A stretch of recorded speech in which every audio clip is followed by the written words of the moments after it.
Yo soy Catalina Ucros, transmitiendo en vivo desde @doc.cataoficial en Instagram y desde DocCata en Facebook para luego subir el video a, a YouTube, al canal de Catalina Ucros Vega. En estos meses que hemos estado desarrollando estas actividades, me he sentido muy satisfecha en la medida que el mensaje de colaboración ha podido llegar cada vez a más personas.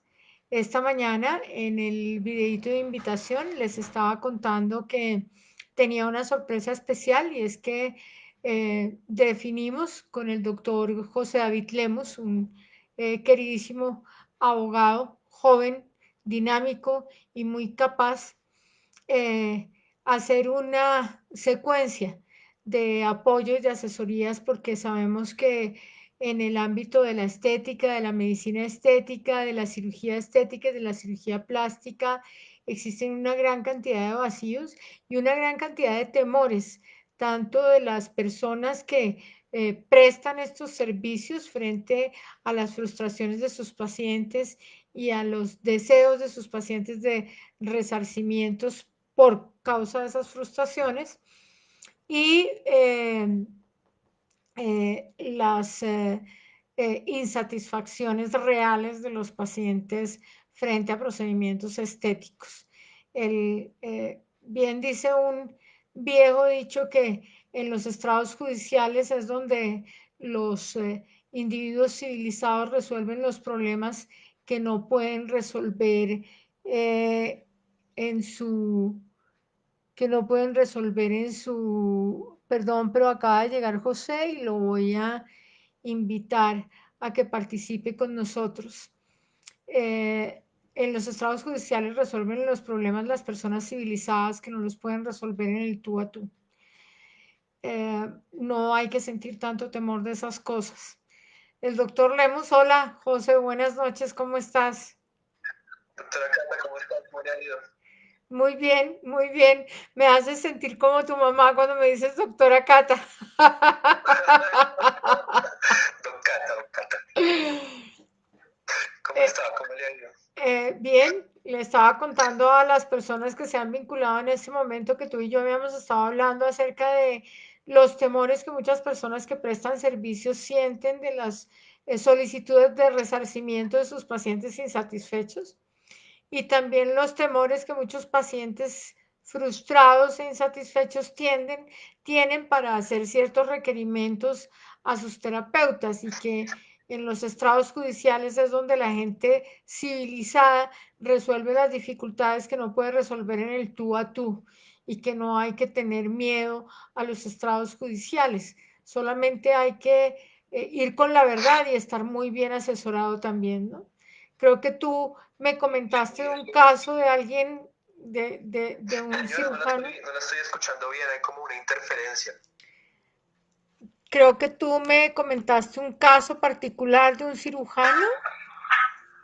Sí, mire que hace poco me estuve leyendo una sentencia de la Corte Suprema de Justicia de precisamente del año pasado, ya casi un año.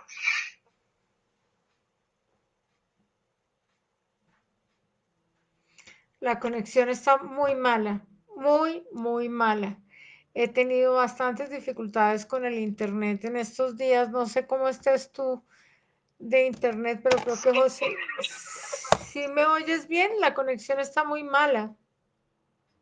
Sí, está mala la conexión, pero yo en este momento la escucho bien. Ok, ¿Sí? te escucho, continúa. Listo.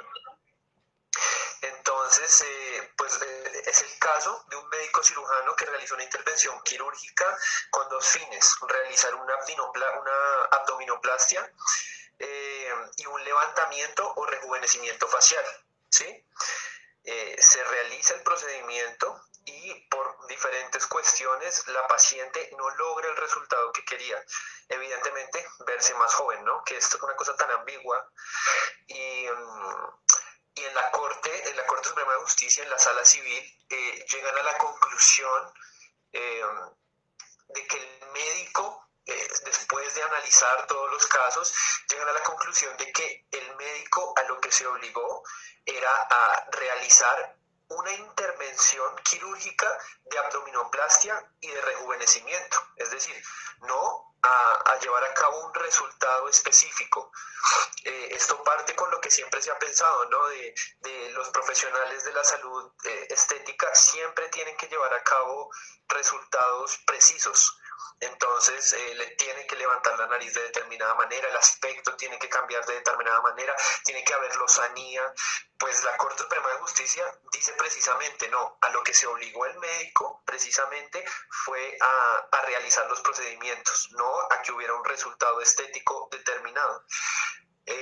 Después se analiza con peritos y el médico se demuestra actuó bien, es decir, actuó de conformidad con todos los procedimientos que establece la Lex Artis, los procedimientos médicos diligentes que tenía que realizar en la intervención quirúrgica. Es más, hasta en la parte posoperatoria lo hizo bien.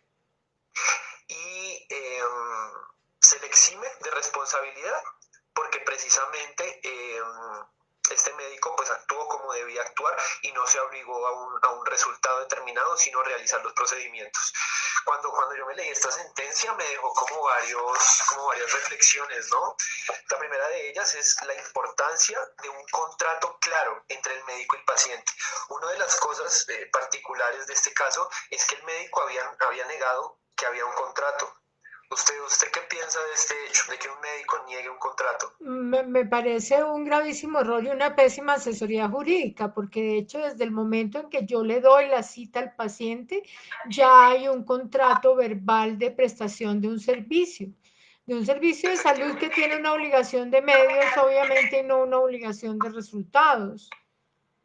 Efectivamente, siempre hay contrato, eso es lo importante, siempre hay contrato, a pesar de que no sea contrato escrito, existe la figura del contrato verbal, ¿no? Digamos que ya si hay contrato verbal será más difícil para las partes probar qué se hizo, más si no hay testigos en el momento de ese contrato. Entonces, pues primera conclusión, la importancia del contrato médico-paciente. La segunda, la importancia de hacer un contrato escrito. La gente cree que simplemente hablando ya las cosas se resuelven. Puede ser así en ciertos escenarios, pero lo cierto y lo que yo recomiendo como abogado es que la gente deje evidencia de todo lo que hace por escrito, ¿sí? Pues Porque para eso está la historia clínica, ¿no? Uno en la historia clínica, en el motivo de consulta, tiene que hacer una descripción muy precisa de lo que el paciente está buscando y en la discusión final de la historia clínica, uno tiene que explicar qué fue lo que uno le ofreció al paciente frente a la condición de resultados, ¿no? Yo creo que y en eso discuto mucho con la gente que trabaja en estética, es que te voy a dejar de 15, ¿no? Perdóneme, pero uno no puede dejar de 15 a nadie. O es que te voy a dejar divina, pues la naturaleza le dio lo que tiene y uno no puede darle más. sí, uno no le puede pedir peras al olmo. Pero yo le hago una pregunta. Entonces, ¿la historia clínica se presenta en todos los actos o los contratos que aquí se realicen? Porque, por ejemplo, puede que uno vaya a un consultorio privado. En ese caso también habrá historia clínica. Debe haberla, es obligatorio, es parte de la responsabilidad que uno tiene como profesional y además la historia clínica, siempre se lo digo a los estudiantes cuando la historia clínica o la ficha estética también, porque pues las esteticistas no hacen parte del aparato de salud, pero prestan un servicio en el cual se ven obligadas en medios y en resultados. Entonces, tener una ficha clínica con todos los datos para comprobar la veracidad de los sucesos y con toda la documentación, incluso de imagen, la documentación fotográfica antes y después del procedimiento, es la llave que te abre o que te cierra la puerta de la cárcel. Totalmente, eso es lo ideal, que todo el procedimiento, pues, eh, todo el contrato, todo lo que se hable con el médico quede por escrito, bien sea en la historia clínica y además en un contrato médico-paciente, que haya unas estipulaciones claras de a qué se compromete el médico, cuáles fueron los riesgos que le dijo al paciente que podían ocurrir. Todas esas cosas tienen que quedar por escrito, porque de lo contrario es muy difícil probarlas. Y eso va a la tercera conclusión, la importancia de probar lo que se dice, tanto el paciente como el médico, en dado caso que lleguen a un juicio o simplemente si se utiliza, por ejemplo, la conciliación, las pruebas también son importantes. Entonces, para todos los que nos están escuchando, ojalá recolecten las pruebas en todo lo que hagan, no solamente en los procedimientos médicos, estéticos, sino todo en la vida uno tiene que guardar la evidencia. Y el fenómeno del consentimiento informado para procedimiento, tanto en el ámbito estético como en el ámbito médico, es de vital importancia, porque muchas veces yo leo consentimientos informados que dicen, y entonces me explicaron qué es lo que me van a hacer y exonero de responsabilidades a fulanito. A uno no lo pueden exonerar de ninguna responsabilidad porque uno tiene que ser responsable de sus actos personales y de sus actos profesionales. Sí, sí, una salvedad ahí, ¿no?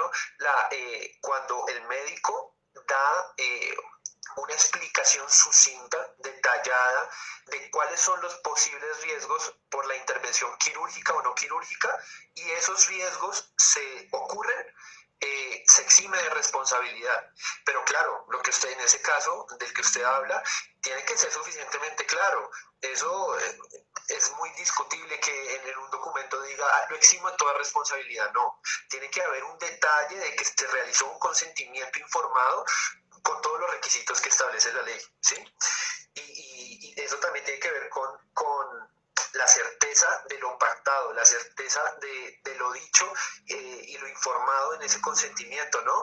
Entonces, uno tiene que tener certeza como paciente y también como médico tratante o profesional de la salud tratante o esteticista que no tiene un título profesional en varios casos. El médico o el tratante se obligó a llevar a cabo un procedimiento estético o a garantizar una determinada apariencia. Eso es importante, porque muchos médicos se exceden y dicen, mire, yo le garantizo que usted va a quedar, mejor dicho, perfecta. Eso es un error, porque uno jamás puede garantizar eso. ¿Usted qué dice? No, yo pienso que uno tiene que ser muy claro en los ofrecimientos y hay un dicho que tenía un muy querido pariente mío que se fue también por estos días por causa de esta horrible enfermedad y me decía, mira, Cata, uno siempre tiene que ofrecer la mitad de la mitad de la mitad y yo eso se lo digo a mis estudiantes siempre. Usted no le puede, nunca le diga a un paciente, yo lo voy a bajar 5 kilos o yo lo voy a bajar 3 tallas o yo lo voy a dejar de 15. No, yo voy a trabajar con usted para buscar una mejor opción y la parte que le corresponde a usted del trabajo en esa mejor opción es esta y esta y esta y esta.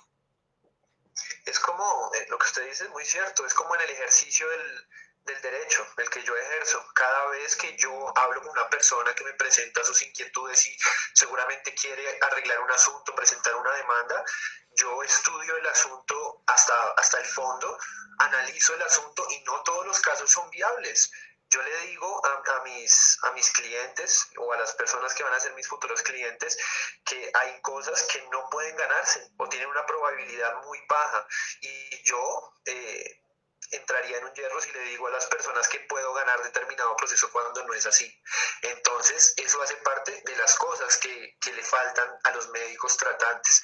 Ser sumamente claros con el paciente y a los pacientes también exigirle que sus médicos, quienes les van a realizar las intervenciones estéticas, sean suficientemente claros. Si un médico no lo es, ya ahí uno tiene recelo. Uno dice, esta persona puede que no sepa tanto, puede que no me lo esté diciendo todo. Sí, uno tiene que ser muy cuidadoso en eso. Hace unos días tuve una experiencia también muy simpática porque yo hago algunos procedimientos de estética facial en revitalización y en rejuvenecimiento. Y mientras estaba trabajando mi paciente, y yo cobro por eso una suma de dinero que no es excesiva, pero que tampoco es precaria.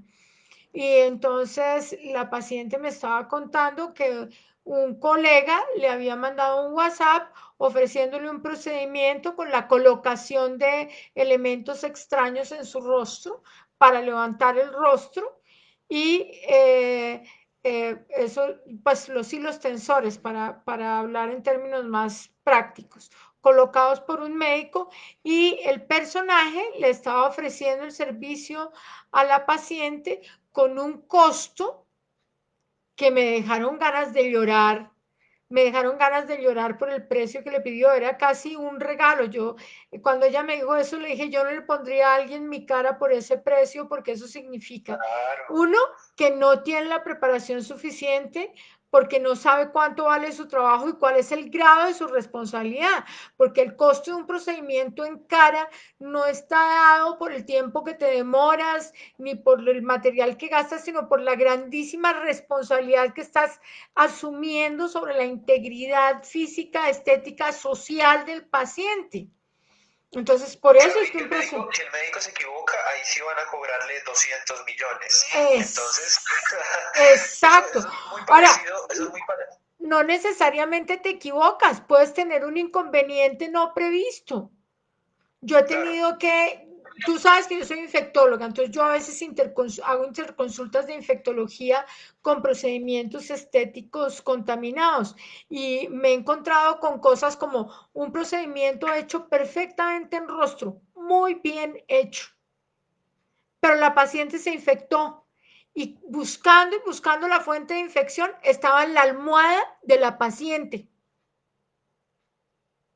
Entonces yo puedo hacer las cosas muy bien, pero hay cosas que yo claro. no tengo bajo control. Entonces yo, Claro, eso se configura como una fuerza mayor, un eximiente de responsabilidad en una eventual demanda. ¿Sí? Y eso que usted dice, por ejemplo, de la gente que hace el trabajo más barato, eso se ve en todas partes, en el ejercicio de la carrera también en la abogacía, uno ve gente al frente de los juzgados que cobra 150.000 pesos por hacer una tutela. ¿Qué espera uno de una persona que cobra esa suma de dinero por garantizar los derechos fundamentales de una persona? Entonces, eso es otro consejo, ¿no? Para las personas que están viendo esto. Métase la mano al bolsillo si quiere un buen procedimiento, porque barato lo puede hacer cualquiera, pero de calidad, sí, eso de competir por precios, lo único que lleva como resultado es que uno se quiebra y el vecino también. sí. Siempre hay algo que lo haga más barato, pero eso no es sinónimo de calidad. La calidad la representa una persona que a uno de entrada le va diciendo, mire, usted quiere hacerse ese tratamiento, pero no es el más efectivo para su caso. Es alguien que no hace un procedimiento porque sí, estudia al paciente, ¿sí o no que es así? Claro, claro, claro, eso es muy importante, una valoración integral. Y lo otro también es entender hasta dónde estoy yo asumiendo la responsabilidad como profesional o como técnico en el ejercicio de un servicio. Hay algunas cosas que yo encuentro a veces entre cierto grupo de esteticistas, eh, que hacen procedimientos mínimamente invasivos porque fueron formadas en la época en que eso no estaba normado, y esto estoy hablando hace 30 años, y son muy buenas haciéndolo, y lo han seguido haciendo, y trabajan con equipos médicos muy serios, y trabajan de una manera muy honesta, y aunque la norma no las faculta para hacer ese tipo de procedimientos, ellas los hacen, y no, y entonces cuando se complican los pacientes las demandan. Entonces, ahí yo encuentro que también hay otra cosa en la cual discutir, que es muy distinto cuando tú haces un procedimiento y entras en el rubro penal de las lesiones personales, que cuando lo haces y entras en el rubro de la suplantación de un profesional, porque es que hay algunas que se hacen llamar doctora. Sí, sí, totalmente. Entonces, Digamos que ahí los tipos penales en el segundo caso que usted habla, pues aumentan. Una persona de estas tendrá una pena mayor a quien es un médico, pero hay que hacer varias salvedades, ¿no? Yo que he estudiado el tema, que es apasionante, por supuesto, hay varias lecturas, varios artículos que dicen que una persona, un profesional de la salud, que realiza un procedimiento estético, sea quirúrgico o no, a pesar de que sea médico, pero no tiene los estudios suficientes, los títulos, la experticia no le da la información de los riesgos al paciente, actúa con dolo eventual. Eso significa que no incurrirá en lesiones culposas, incurrirá en lesiones de carácter doloso, que tienen una pena mayor a las culposas, digamos que son las más fáciles de llevar en materia penal, ¿no? Pero cuando uno incurre en lesiones dolosas, lesiones personales dolosas, pues es más, puede que hayan otros tipos penales en concurso, es decir, que pueden ocurrir uno tras otro. Entonces, pues mucho cuidado con eso. Y claro, en el caso de la suplantación de una persona que se hace pasar por médico, también tiene la diferencia entre las lesiones y unos tipos penales que puedan incurrir, unas personas que tengan tipos penales de suplantación o de este tipo de actos, se les va pues mucho peor, Claro, mucho porque peor. ya ahí tienes Por lo dos menos delitos, ¿no? por lo menos las lesiones son querellables. Eso quiere decir que el sujeto pasivo, la persona que fue afectada, puede desistir de ellas también quizá con un acuerdo conciliatorio, pero una persona que hace suplantación no es un delito querellable. Habría que estudiar bien el Código Penal para saber exactamente qué tipo penal es ese, pero estoy completamente seguro que una suplantación no es querellable, es decir, no se puede conciliar, se lleva el proceso a cabo sí, sí o sí. Entonces, cuidado con eso, siempre los pacientes tienen la carga de saber exactamente a qué persona están contratando para que le preste unos servicios estéticos, ¿no? Y los médicos, pues mucho cuidado, ¿no? De no decir lo que no deben, no hacerse pasar por quienes no decir que tienen determinados estudios, determinadas experiencias en situaciones que evidentemente no tienen, porque el ilícito pues será muy grave, el juicio de reproche peor. Ujú. Por lo menos unas lesiones personales se pueden arreglar con dinero, otro tipo penal no. Exacto. Esas son cosas que uno tiene que tener en cuenta. Yo pienso que siempre, y sobre todo que hay pacientes que no saben cómo dirigirse a uno.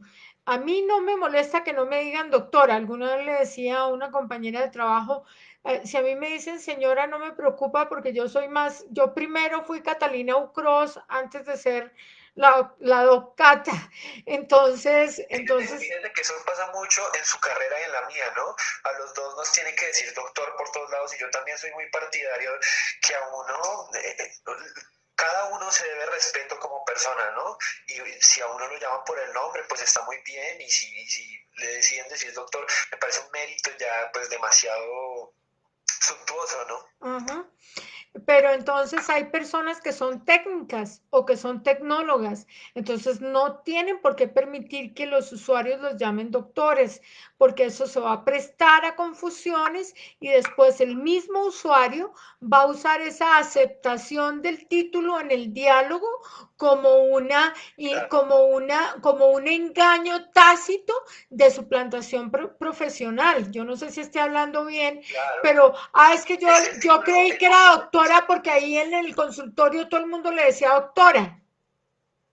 claro, y esa es una carga que tienen los médicos. Los médicos tienen que ser claros, o bueno, los tratantes, ¿no? Quienes llevan a cabo los procedimientos, tienen que ser muy claros con los pacientes, ¿no? Mire, yo no tengo este tipo de estudios, yo no soy profesional, yo tengo unas bases determinadas técnicas, tecnólogas, tomé un diplomado, tengo conocimientos en esto por esta o esta causa, entonces si me va a decir doctor, pues sépalo, ¿no? Porque generalmente el doctor se utiliza mucho en la medicina para un respeto, todo ese tipo de asuntos, pero claro, en este caso puede generar una expectativa muy legítima en el paciente, de que, claro, me estoy tratando con un doctor, esta persona tiene todo el conocimiento para hacer el procedimiento que me va a hacer, entonces yo cómo voy a dudar de él.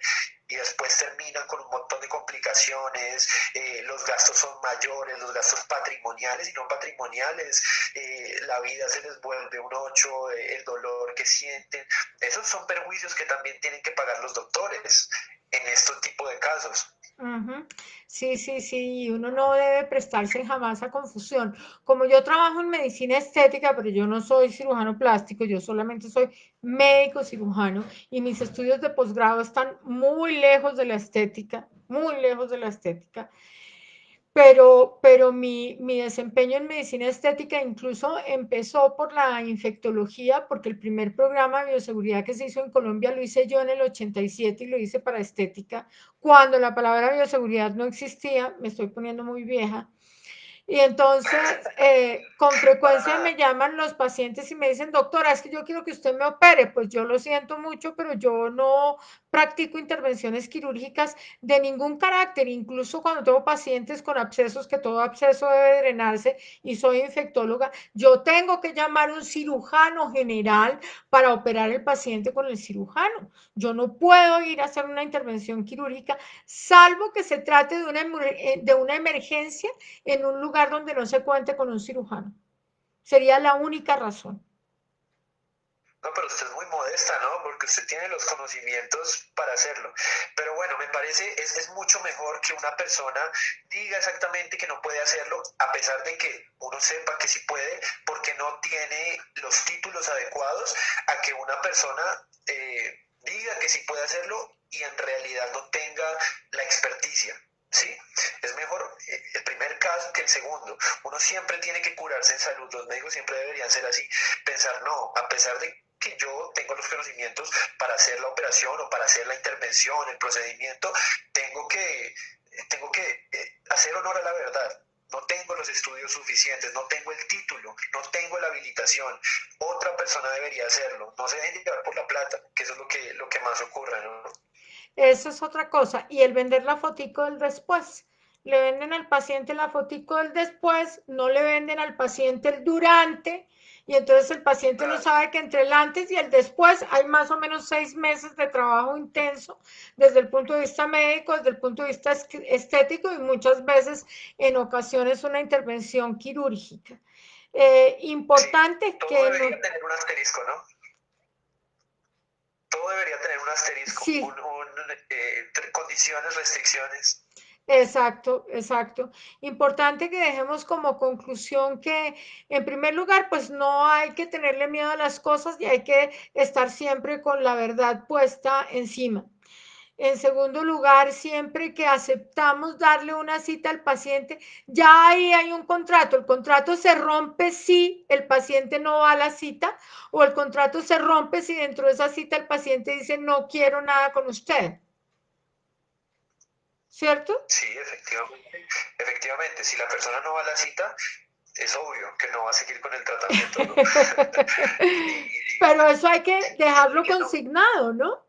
Sí, Yo claro, hago mis citas en el celular y cuando la gente no va, yo escribo ahí en las notas que me permite el sistema, no asistió. Punto. claro, claro, claro. Porque uno tiene que tener Sí, todo eso, si no lo tiene en físico, lo tiene que tener digitalizado. Y por otra parte, la evidencia del estado en el cual llega el usuario, la evidencia del estado en el cual el usuario sale del primer procedimiento y de cada procedimiento. Y de eso sí, es muy eso es fácil muy que importante tengamos una evidencia porque fotográfica. lo que usted dice, ¿no? Y lo que uno ve en la sentencia, una persona que sale bien de una intervención quirúrgica y después por efectos o por causas externas, una fuerza mayor, un caso fortuito, se presenta una complicación en la persona, lo que usted decía, una persona que le hace una intervención y en su almohada se infectó y se le dañó la intervención que le hicieron, cosa que jamás corresponde no tiene una responsabilidad del médico, del tratante. En este caso, esa certificación de cómo salió de la intervención es vital. Es vital porque ahí hay un seguro para el médico, ¿no?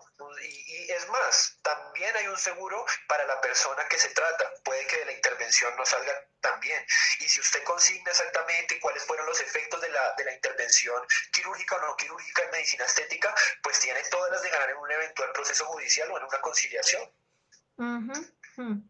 Eso es muy importante. Y tampoco sentir temor. A veces hay pacientes, hay usuarios, sobre todo usuarios de esteticistas, que piensan que por cualquier complicación, por mínima que sea, les pueden sacar una gran cantidad de dinero y los profesionales y los técnicos se asustan y empiezan a ceder a las pretensiones económicas extrajudiciales que hacen los pacientes y eso se les convierte en una tortura de años con gente sacándoles tratamientos gratis y sacándoles dinero. Entonces no hay que sentir miedo de enfrentarse jurídicamente ante esas cosas, ¿no? Usted me había comentado un caso así, ¿no? De una Horrible, intervención. horrible. Fue un Cuéntemelo. caso muy simpático, pero pues hoy lo recordamos como un caso simpático, pero en su momento fue muy complicado. Estaba en el mercado un medicamento contaminado con una bacteria terriblemente agresiva y muchas personas en el mundo se infectaron. Dentro de ese grupo de personas que se infectaron, se le infectaron 10 pacientes a una esteticista que fue alumna mía y a quien conozco hace bastantes años. Y ella me llamó para ayudarle a manejar sus casos. Yo revisé los casos y le di tratamiento a 9 de esos 10 pacientes, pero hubo una paciente que no quiso ser tratada por mí. Esa paciente que no quiso ser tratada por mí acudió a un servicio, al más costoso que tenía la ciudad en ese momento. Esto fue hace bastantes años, hace mucho más de, hace como 15 años, y este personaje gastó en ese momento en su tratamiento 2 millones de pesos. Y entonces fue y le pidió a la esteticista que le devolviera los 2 millones de pesos. Entonces yo le dije, usted no tiene por qué devolverle nada porque usted le puso a ella el servicio médico idóneo para el tratamiento. Y ¿Sabe cómo se llama eso? En el lenguaje del derecho, eso se llama el deber de mitigación que tiene el causante del daño.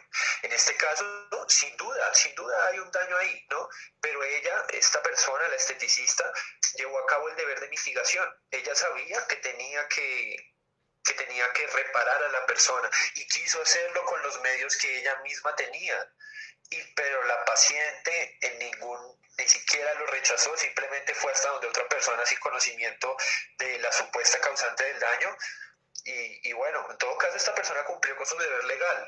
exacto, entonces en esa condición yo le decía, no es justo porque es demasiado dinero y porque además el procedimiento que le están realizando a ella como tratamiento no es el adecuado para lo que está sucediendo en este momento.